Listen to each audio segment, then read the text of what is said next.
اعوذ باللہ من الشیطان الرجیم بسم اللہ الرحمن الرحیم اللہ لا الہ الا هو الحی القیوم لا تأخذه سنة ولا نوم له ما في السماوات وما في الأرض من ذا الذي يشفع عنده إلا بإذنه يعلم ما بين أيديهم وما خلفهم ولا يحيطون بشيء من علمه إلا بما شاء وسع كرسيه السماوات والأرض ولا يؤوده حفظهما وهو العلي العظيم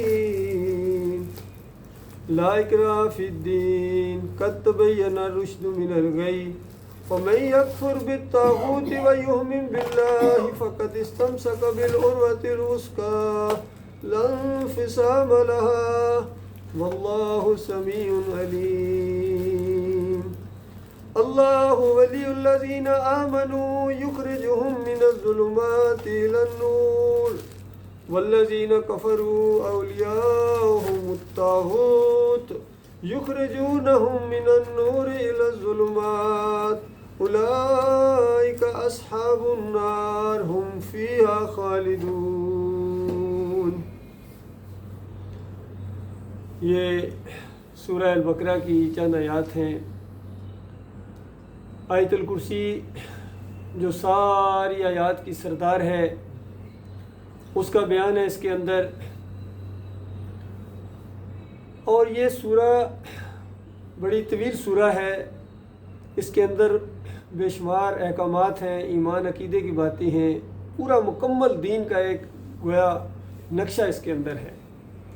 اسی وجہ سے بتایا گیا کہ جس گھر کے اندر سورہ البقرہ پڑھی جائے وہاں شیطان نہیں رہتا ہے، بھاگتا ہے۔ پھر اس کا مطلب یہ ہے کہ جو سورہ البقرہ کو مانے، اس کے مطابق اپنا ایمان عقیدہ بنائے، اس کے مطابق اپنا عمل کرے، پھر شیطان بھاگے گا۔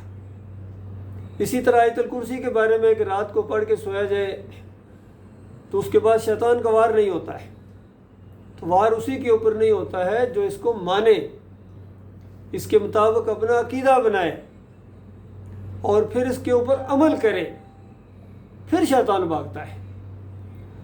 تو اگر آپ غور کریں تو یہ آیت جو ہے یہ تو شروع کے ساتھ ہی کفر و شرک کے اوپر ایسی بجلی بن کر گرتی ہے، ایسا وار کرتی ہے کہ اس کا بیجا پھاڑ دیتی ہے۔ اس وجہ سے اس کا مقام ہے۔ لیکن افسوس یہ ہے کہ آج مسلمانوں کی اکثریت اس پر صحیح معنوں میں غور و فکر کرنے کی بجائے، اس پر عمل کرنے کی بجائے بس صرف اس کو یا تو تعویذ گنڈے کے لیے استعمال کر رہے ہیں یا گھروں میں فریم کرا کے لگا دیتے ہیں برکت کے لیے، تو گویا اس طرح اس آیت کا مذاق اڑاتے ہیں۔ تو آج آپ کے سامنے اس کا معنی اور مفہوم لایا جائے گا تاکہ آپ محسوس کریں کہ کتنی زبردست یہ سورہ ہے یہ، اور اس کے اندر یہ آیت ہے، تمام آیات کی سردار آیت ہے۔ فرمایا اللہ لا الہ الا ہو، سننے والوں غور کرو کہ اللہ وہ ذات ہے، وہ الہ ہے، وہ معبود ہے، اس نے اس پوری کائنات کو بنایا ہے، وہ نگہبان ہے، وہ اس کا چلانے والا ہے، کوئی اس کا مشیر نہیں، کوئی اس کا وزیر نہیں، کیونکہ وہ الہ ہے اور اس کے علاوہ کوئی اور نہیں ہے۔ بس یہ بات مان لو، یہ نہیں کہ اللہ کو صرف اپنا ایک الہ مان لو، بلکہ سارے باطل معبودوں کا رد کرو۔ اس کے اندر کوئی داتا دستگیر مشکل کشا جتوا پھر نہیں رہتا ہے، سب کی چمڑی اتار کے رکھ دیتی ہے یہ آیت۔ فرمایا اللہ لا الہ الا هو الحی القیوم، پھر الہ کی صفات بیان کی جا رہی ہیں کہ بتاؤ اللہ جیسا کوئی ہے تو بتاؤ، لیس کمثلہ شیء، اس کی تو کوئی مثال جیسا بھی نہیں ہے۔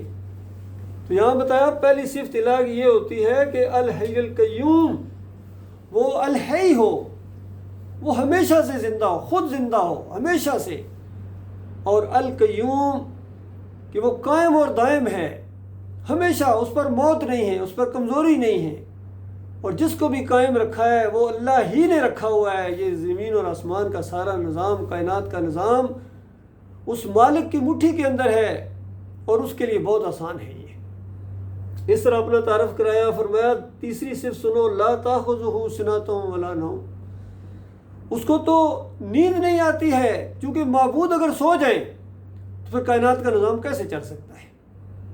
اور سونا تو درکنار، اس کو اونگ تک نہیں آتی ہے، کیونکہ دنیا میں ہم دیکھتے ہیں اگر کوئی ڈرائیور گاڑی چلا رہا ہو، ذرا سی اونگ بھی آ جائے تو گاڑی کا ایکسیڈنٹ ہو جاتا ہے۔ اور پوری کائنات کا چلانے والا نہ نیند نہ اونگ، تو بتاؤ تمہارے یہ دوسرے جن کو تم پوجتے ہو پکارتے ہو، کبھی ابراہیم علیہ السلام کو آواز دیتے ہو، کبھی لات منات ہبل کو پکارتے ہو، تو بتاؤ کیا وہ ایسے تھے؟ کیا وہ اپنی موت مرے ہیں یا نہیں مرے ہیں؟ ان کو موت آئی ہے یا نہیں آئی ہے؟ کیا وہ زندگی میں سوتے تھے، اونگ آتی تھی یا نہیں آتی تھی؟ تو وہ کیسے معبود ہو سکتے ہیں تمہارے؟ کس طرح تمہارے داتا دستگیر مشکل کشا حاجت روا ہو سکتے ہیں؟ تو یہی جو شرک کی بنیاد بنتی ہے یہ چیز قبر پرستی کی، چاہے وہ پہلی مشرک قوم گزری ہو 5 اولیاء اللہ صالحین کو پوجنے والی پکارنے والی، اور چاہے یہ آخری امت ہو، یہ بھی قبر والوں کو پکارتے ہیں، ان کے نذرانے پیش کرتے ہیں، چادریں چڑھاتے ہیں، عرس اور میلے کرتے ہیں، وہاں سجدہ تعظیمی کرتے ہیں، واسطے وسیلے دیتے ہیں، سب کچھ کرتے ہیں جو ہر دور کے اندر شرک کرنے والی قومیں کرتی ہیں۔ تو ان کے لیے بھی آج یہی معاملہ ہے کہ آیت الکرسی کے اوپر غور کرو۔ یہ تمہارے جو معبود بنا لیے تم نے اور تمہارے آباء و اجداد نے، کیا ان کو نیند نہیں آتی تھی؟ کیا یہ اونگ نہیں آتی تھی؟ کیا یہ زندہ ہمیشہ رہے ہیں، اپنی موت کو ٹال سکے ہیں؟ تو بتاؤ، جب اپنی موت کو نہیں ٹال سکتے، اس سے بڑی کیا مصیبت ہوتی ہے؟ جو اپنی مشکلوں کو حل نہ کر سکیں، اپنی مصیبتوں کو دور نہ کر سکیں، ان کے بارے میں تم نے یہ عقیدے بنا لیے ہیں کہ ان کو جب ہم پکارتے ہیں، ہم پکارے یہاں آقا سنے مدینے میں، اور اس انداز سے کوئی یا علی مدد پکار رہا ہے، کوئی یا رسول مدد پکار رہا ہے، کوئی یا غوث مدد کی پکارے لگا رہا ہے، یا بری کر کھری، یا محی الدین چشتی پار لگا دے کشتی۔ تو ان سارے کفر و شرک کے اوپر یہ آیت جو ہے پوری طرح وار کرتی ہے کہ دیکھو، مانو اس بات کو کہ اللہ الہ ہے اور وہ اکیلا الہ ہے، اس کے علاوہ کوئی الہ نہیں ہے، الحی اللہ ہے، باقیوں پر موت ہے۔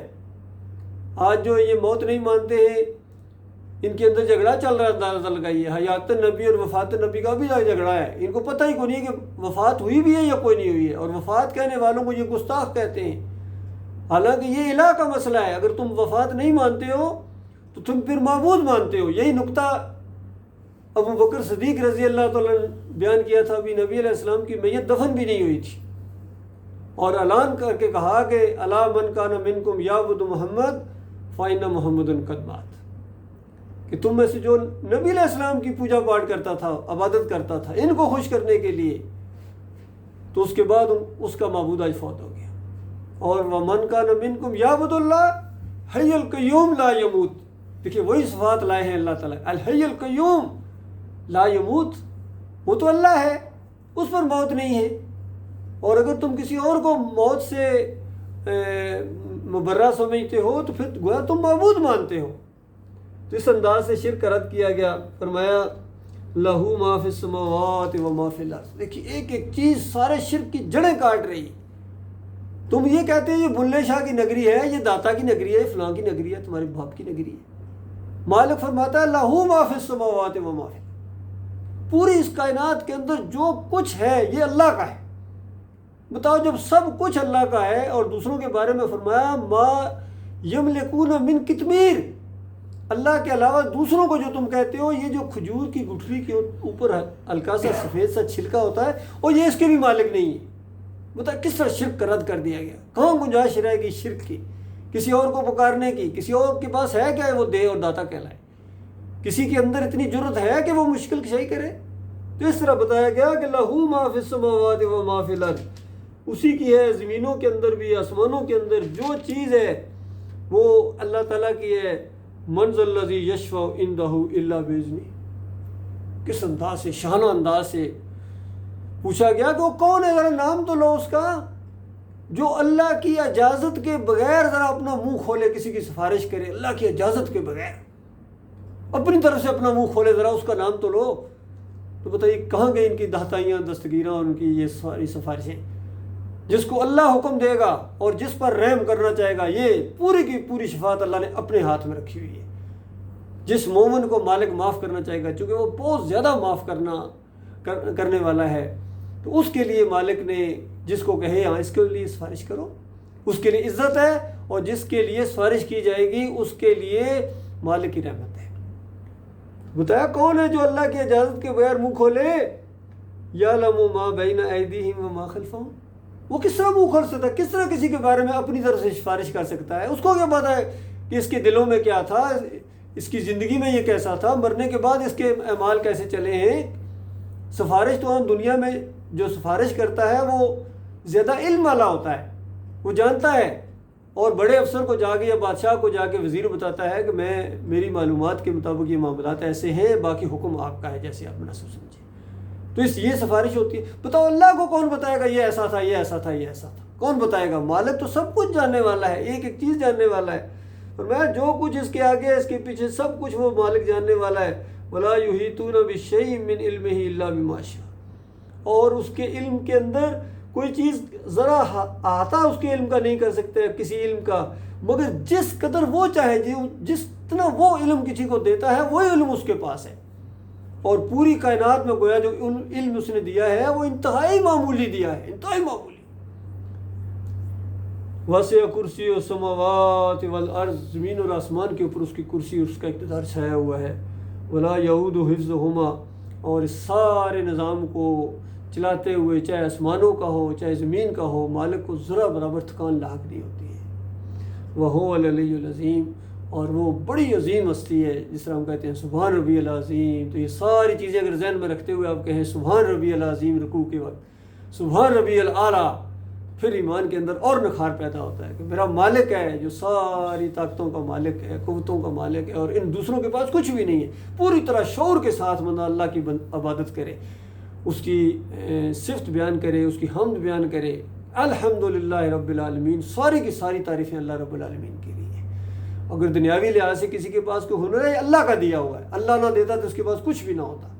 اس انداز سے ساری تعریفیں اللہ کی ہیں، اور پھر بتایا کہ اس انداز سے یہ ایمان کی بات آپ کے سامنے آئی ہے، شرک کا رد آپ کے سامنے آیا ہے۔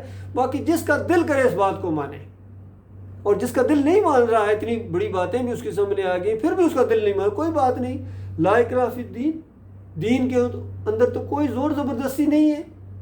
وہ اللہ جو زور زبردستی نہیں کرتا ہے، وہ تو شعوری طور پر تمہیں یہ اپنا بندہ بننے کی دعوت دے رہا ہے۔ پورے شعور کے ساتھ اپنے مالک اور خالق کی صفات کو پہچانو، اور اس کے بعد اس کے اوپر ایمان لے آؤ۔ فرمایا دین میں کوئی زور زبردستی نہیں ہے۔ قد تبین الرشد من الغی، ہدایت کو ان گمراہیوں سے بالکل علیحدہ کر دیا گیا ہے، دور دور کی طرح بتا دیا گیا کہ یہ شرک ہے اور یہ ایمان ہے۔ ہر باطل عقیدے پر چوٹ ماری گئی ہے، اس کے مقابلے میں حق عقیدہ سامنے لایا گیا ہے۔ تمام انبیاء نے اسی طریقے سے کیا۔ نوح علیہ السلام 950 سال یہی بات کرتے رہے، یہی بات سمجھاتے رہے، یا قوم عبد اللہ ما لکم من الہ غیرہ، قوم کے لوگوں اللہ کی بندگی کرو، اور بتایا میری اطاعت کرو، میرے پیچھے چلو، میں تمہیں بتاؤں گا کس طرح اللہ کی بندگی کی جاتی ہے، اس طرح اللہ کی بندگی کرو، اور اس کے علاوہ جو تم نے بنائے ہوئے ہیں یہ بالکل اس کا رد کر دو۔ ذرا برابر بھی ان کے اندر داتائی، دستگیری، مشکل کشائی، حاجت روائی نہیں ہے، یہ سنتے ہی نہیں ہے تمہاری پکارے، مر چکے۔ یہ زندگی میں داتا، دستگیر، مشکل کشا، حاجت روا نہیں تھی، اب تم مر چکے۔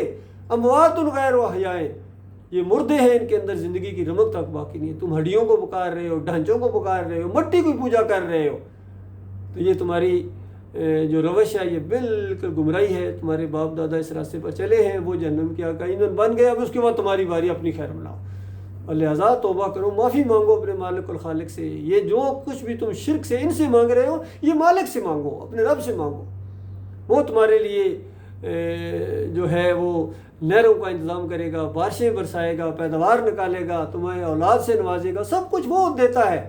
جو سب کچھ دیتا ہے تم اس سے نہیں مانگتے ہو، اور اگر مانگتے بھی ہو اس سے تو کبھی واسطے وسیلے کے ساتھ مانگتے ہو، کبھی صدقے کے ساتھ مانگتے ہو، روب ڈالتے ہو، دھونس ڈالتے ہو اللہ تعالیٰ کے اوپر کسی اور نام کا، حالانکہ اللہ تعالیٰ نے کہا وَلِلَّهِ الْأَسْمَاءُ الْحُسْنَىٰ فَادْعُوهُ بِهَا، اللہ کے اچھے اچھے نام ہیں، ان ناموں کے ذریعے اللہ تعالیٰ کو پکارو، اس کی رحمت جوش میں آتی ہے۔ کوئی صفت اس کی جب بیان کرو، یا اللہ تجھے ارحم الراحمین ہونے کا واسطہ، تجھے غفور الرحیم ہونے کا واسطہ، تجھے حی القیوم ہونے کا واسطہ، لا تاخذہ سنۃ ولا نوم کا واسطہ میرے مالک، کسی لمحے مشکل مصیبت آ جائے 24 گھنٹے کے اندر 2 بجے 3 بجے رات کو، وہ ہر لمحے نہ نیند نہ ہوں، ہر زبان کا صرف جاننے والا نہیں، ہر زبان کا خالق ہے، گونگے کی زبان کو جاننے والا، دل کے وسوسے سے واقف۔ تو ایسے علیم و خبیر مالک کو چھوڑ کر ایسوں کو پکارتے ہو جو سنتے ہی نہیں ہے۔ پہلی بات تو یہ سنتے بھی نہیں، اور اگر بالفرض ان تک یہ بات پہنچا دی جائے کہ حضرت آپ کو فلاں تمہارا مرید پکارا ہے، تو اس کو وہ مدد نہیں کر سکتے، آگے ان کی بس کی بات نہیں ہے، یہ ان کی فیلڈ ہی نہیں ہے۔ پھر بھی انسان اگر اپنے مالک کو چھوڑ کر دوسروں کے پیچھے بھاگتا ہے تو یہ انتہائی نادانی ہے، اس چیز کی اس کو بڑی سخت سزا ملے گی۔ تو بتایا ہدایت اور گمراہی کو بالکل علیحدہ کر دیا گیا ہے۔ فَمَن يَكْفُرْ بِالطَّاغُوتِ وَيُؤْمِن بِاللَّهِ، اب جو کوئی ان طاغوتوں کا انکار کرے، جنہوں نے گمراہ کیا ہے، جنہوں نے اپنے مالک اور خالق سے ہٹایا ہے، جن کا پردہ فاش کر دیا گیا، ان کی کتابوں کے اندر جو کفر و شرک کے جتنے واقعات سے سامنے لائے گئے، ایمان خالص کس اول کے اندر، کس دوم کے اندر، تقریروں کے اندر، بات چیت کے اندر، ساری کتابیں ان کی، صوفیوں کی کوئی کتاب اٹھا کر دیکھو، عبد القادر جیلانی کی کتابیں ہوں، محی الدین چشتی کی ہوں، مجدد الثانی کی ہوں، شاہ ولی اللہ کے پورا خاندان ہو، فضائل اعمال ہوں زکریا صاحب کے، فیضان سنت ہوں سنیوں کے، جتنی بھی کتابیں ہیں ان کے، جتنے شرکیہ واقعات ہیں سارے سامنے لائے گئے، وحدت الوجودیوں کے، وحدت الشہودیوں کے، حلولیوں کے، کوئی کتاب ان کی ایسی دکھا دو جس کے اندر انہوں نے عقیدے کی بات کی ہو، ایمان عقیدے کی، اس میں شرک نہ ہو۔ اس طرح بالکل علیحدہ کر دیا گیا، یہ کفر و شرک ہے، ان کے پیچھے چلو گے، ان کو اپنا امام مانو گے تو اس کے بعد ان کے ساتھ ہمیشہ کی آگ میں تمہیں رہنا پڑے گا۔ اور اگر ذرا بھی دماغ کام کر رہا ہے تبھی توبہ کرو، معافی مانگو اپنے مالک اور خالق سے، اپنے اللہ کی کتاب، اپنے مالک کی کتاب کی سائڈ لو۔ اس کے لیے میں اکثر یہ مثال دیتا ہوں، جس طرح دیکھیے پہلے صفحے کے اوپر سورہ فاتحہ کتنی واضح اور کتنی سادہ صورت ہے، سب سے زیادہ پڑھی جانے والی صورت ہے، ہر رکعت کے اندر انسان اس کو پڑھتا ہے، اللہ کی حمد و ثنا پہلے بیان کرتا ہے، پھر عہد و پیمان کرتا ہے، ایاک نعبد و ایاک نستعین، اے اللہ ہم تیری عبادت کرتے ہیں، کرتے رہیں گے، تجھ سے مدد مانگتے ہیں، مانگتے رہیں گے، اور پھر اللہ تعالیٰ سے کہتے ہیں یا اللہ ہمیں نیک لوگوں کے راستے پر چلا، ان لوگوں کے راستے پر جن پر تو نے انعام کیا۔ یہ سادہ سی صورت ہے، اور اس کے بعد پورا قرآن اللہ تعالیٰ نے آپ کے سامنے رکھ دیا، اور ہر رکعت کے اندر یہ اس کو پڑھا جاتا ہے، اور اس کے بعد قرآن کی کوئی آیت اس کے بعد پڑھیں، چھوٹی سی چھوٹی صورت آپ اس کے ساتھ جب ملائیں گے تو ایسا ربط پیدا ہو جاتا ہے۔ یہ اللہ کی کتاب کا انداز ہے۔ سورہ فاتحہ کے بعد آپ سورۃ العصر پڑھیں مثال کے طور پر، آپ اللہ سے صراط مستقیم مانگ رہے ہیں، نیک لوگوں کا راستہ مانگ رہے ہیں، اور اللہ تعالیٰ نے آپ کے سامنے سورۃ العصر رکھ دی کہ اچھا کامیابی چاہتے ہو تو ایمان لاؤ، اللہ کے اوپر خالص ایمان لاؤ، عمل صالح کرو، وتواصوا بالحق کرو، صبر کے ساتھ جم جاؤ، کامیابی یقینی ہے۔ سورہ اخلاص لگا دو اس کے آگے، اللہ سے آپ نے ایمان کے ساتھ اللہ کی بندگی کا عہد و پیمان کیا ہے، نیک لوگوں کے راستے پر چلنا چاہتے ہو، گویا مالک نے جواب دیا کہ اچھا یہ معاملہ ہے، کہو اللہ اکیلا ہے، قل ہو اللہ احد، تمہیں یقینی کامیابی مل جائے گی۔ کوئی صورت اس کے ساتھ لگا دو، سورۃ الکافرون لگا دو اس کے ساتھ، ایسا معنی اور مفہوم کھل کے سامنے آئے گا۔ لیکن کاش یہ بات بیان کی جائے لوگوں کے سامنے، یہ بات بیان نہیں کی جاتی، الہ کا مسئلہ چھپایا جاتا ہے، اور الہ کا مسئلہ چھپانے کی وجہ سے دنیاوی مفادات ملتے ہیں، مال ملتا ہے، تکلیفیں آتی ہیں، پریشانیاں آتی ہیں، اس وجہ سے یہ نہیں الہ کا مسئلہ بیان کرتے ہیں، اور بیان کرنے والے کو بھی کہتے ہیں کہ یہ غلط، ہمارے بڑوں کو کچھ نہ کہو، بھائی کفر و شرک کر کے گئے ہیں، ان کی وجہ سے تمہیں آگ میں جانا پڑے گا، کیا کرو گے؟ نہیں ان کا نام نہ لینا جی، بس جی یہ آپ کا طریقہ صحیح نہیں ہے جی، بتاؤ کہاں سے طریقہ لائیں ہم؟ اللہ کی کتاب سے زیادہ تمہارا طریقہ بہترین ہے، نبی علیہ السلام سے زیادہ تم حکمت کی باتیں جانتے ہو۔ اللہ کی کتاب تو یہ بیان کرتی ہے کہ جو کوئی ان طاغوتوں کا انکار کرے وَيُؤْمِن بِاللَّهِ، پھر اللہ کے اوپر ایمان لائے، پہلے ان کا رد کرے۔ کہ محمود الحسن صاحب کہتے ہیں کہ اللہ کے بندوں کو، مقبول بندوں کو خالص واسطہ رحمت الہی سمجھ کر اگر ان کو پکارا جائے عارضی طور پر غیر مستقل جانتے ہوئے، تو یہ اللہ ہی کو پکارنا ہے۔ بتاؤ اب نبی علیہ السلام کو پکارنا، اللہ کو پکارنا کس طرح؟ یا رسول مدد ایک بندہ کہہ رہا ہے، تو کیا یہ یا اللہ مدد کہہ رہا ہے؟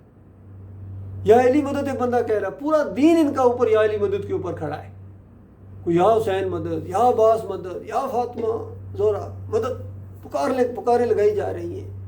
اللہ کی کتاب نے کتنا سختی کے ساتھ منع کیا ہے، مت پکارنا، ظالموں میں سے ہو جاؤ گے، مت پکارنا جو تمہارے نفع اور نقصان کے مالک نہیں ہیں، وہ اپنے نفع نقصان کے مالک نہیں تھے، تمہارا نفع اور نقصان کس طرح کریں گے؟ اتنی سادہ سی بات نہیں سمجھ آتی ہے۔ بہرحال سمجھانے کی سارے طریقہ اللہ کی کتاب نے بیان کر دیا ہے۔ ہدایت کو گمراہی سے علیحدہ کر دیا گیا ہے، طاغوتوں کی نشاندہی کر دی گئی ہے۔ اب جو کوئی ان کا انکار کرے اور پھر اللہ کے اوپر ایمان لائے، فقد استمسک بالعروۃ الوثقی، اس نے وہ مضبوط سارا پکڑ لیا جو کبھی نہیں ٹوٹے گا۔ اس کا مطلب اگر یہ سارا نہیں پکڑا تو ٹوٹے گا۔ اگر کفر بالطاغوت نہیں کیا ہے تمہارے سارے ٹوٹ جائیں گے، اور اگر کفر بالطاغوت کیا ہے، طاغوتوں کا انکار کیا ہے، تو اس کے بعد پھر تمہارا مضبوط سہارا ہے لن فسام لہا، جو کبھی نہیں ٹوٹے گا۔ واللہ سمیع علیم، مالک جانتا ہے کس نے دل کی گہرائی سے کفر بالطاغوت کیا ہے، مالک جانتا ہے کس نے دل کی گہرائی سے اپنے مالک کے ساتھ رشتہ بندگی کو جوڑا ہے، کس کے دل میں اللہ کی عزت ہے، اللہ کا وقار ہے۔ مالک دل کی گہرائی سے جانتا ہے، اور حالات واقعات کے ذریعے مالک اس بیماری کو باہر لے آتا ہے۔ کوئی دل کی کونے کے اندر بھی کہیں اللہ کی نافرمانی چھپی ہوئی ہو تو مالک حالات واقعات کے ذریعے باہر لاتا ہے۔ علیم سمیع العلیم ہے۔